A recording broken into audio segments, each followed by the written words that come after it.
안녕하세요. 날마다 주께로 12월 2일 큐티 가이드입니다.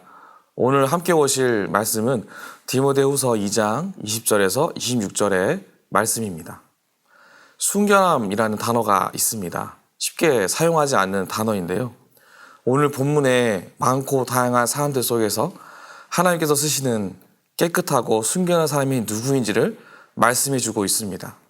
다양한 모습과 모양이 있지만 그 속에서 하나님의 일하심을 나타낼 만한 그릇이 무엇인지를 설명해 주고 있는데요. 자, 그렇다면 그릇을 비유로 하여서 순결함이 무엇인지를 우리에게 가르치시고 말씀하시는 그 하나님의 인도하심을 함께 같이 본문을 통하여 살펴보기를 원합니다. 1번입니다. 많은 그릇이 존재하지만 주인이 쓰는 그릇의 기준은 무엇입니까? 21절입니다. 그러므로 누구든지 이런 것에서 자기를 깨끗하게 하면 귀히 쓰는 그릇이 되어 거룩하고 주인의 쓰심에 합당하며 모든 선한 일에 준비함 되리라. 나무 그릇과 질 그릇의 용도는 동일합니다. 다만 그릇의 모양과 성질 그리고 가치는 다양하게 존재합니다. 바울은 거짓 교사들의 교리를 받아들인 이들에 대한 비유를 그릇으로 하면서 귀히 쓰이는 그릇이 있다고 말을 합니다. 다 같아 보여도 귀히 쓰이는 그릇, 자주 손이 가고 항상 쓰이는 그릇이 있는데 그 그릇의 특징은 무엇인가? 거짓으로부터 벗어나도록 다시금 씻겨지고 회복되기를 열심히 하는 것, 그것을 잘 쓰이는 그릇이다라고 이야기를 합니다. 귀히 쓰이는 그릇은 거짓된 진리로부터 돌아오는 자들, 많은 것들이 묻어있고 오물이 있었던 깨끗하지 못한 그릇이 다시 깨끗함을 얻는 것.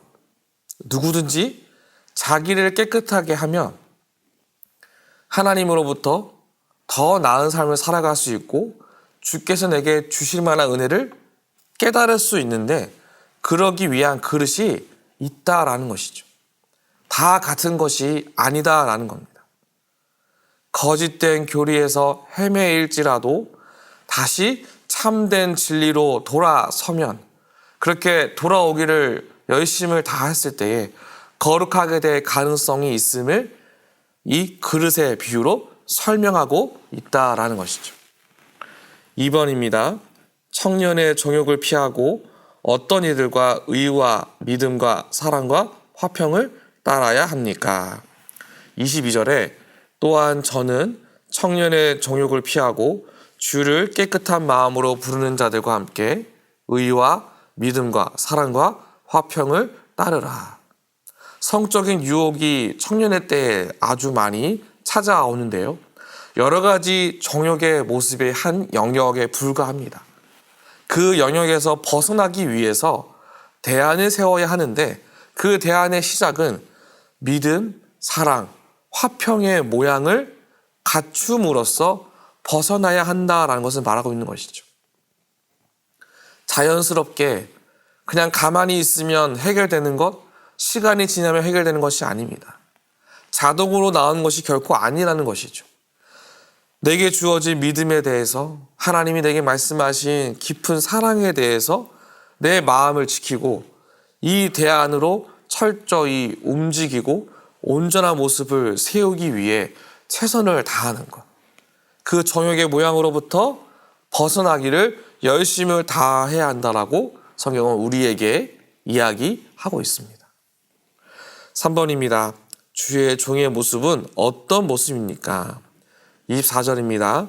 주의 종은 마땅히 다투지 아니하고 모든 사람에 대하여 온유하며 가르치기를 잘하며 참으며.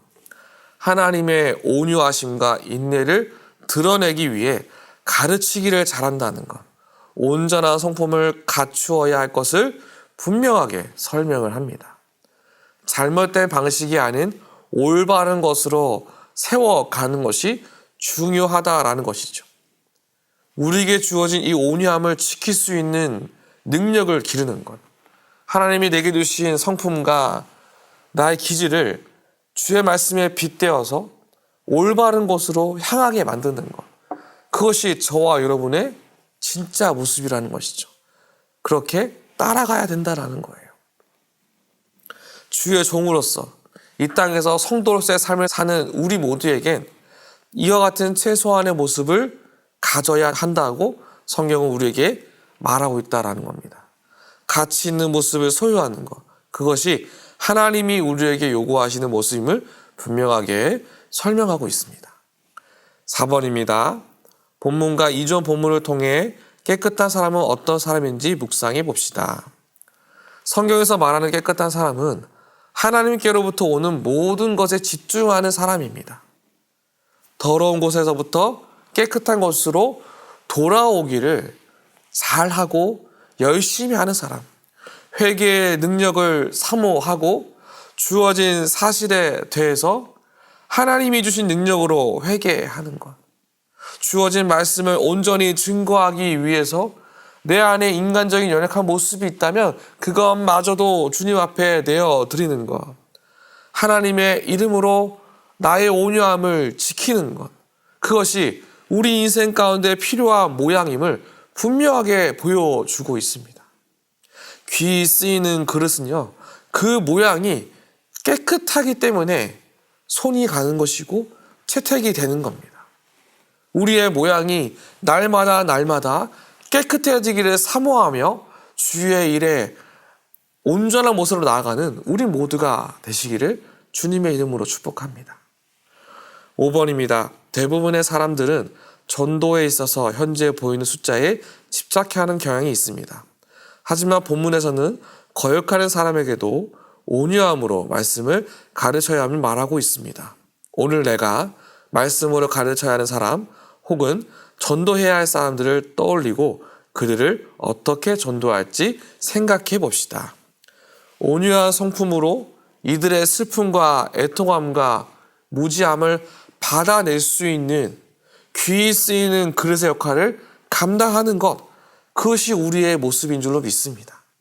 이들의 어려움을 내가 받아낼 수 있도록 나의 그릇을 크고 넓게 만드는 것, 깨끗함을 유지하여서 누가 봐도 이 그릇을 쓰고 싶다고 하는 것처럼 우리의 몸과 마음을 그렇게 날마다 새롭게 변화시키는 것, 우리가 그렇게 온전히 하나님의 나라를 확장하는 일에 최선의 것으로 나아간다면 오늘도 하나님은 우리를 들어 사용하시고 우리를 승리하는 시작점부터 하나님의 나라에 이르기까지 계속해서 주님과 함께 동행하는 삶을 살아갈 줄로 믿습니다.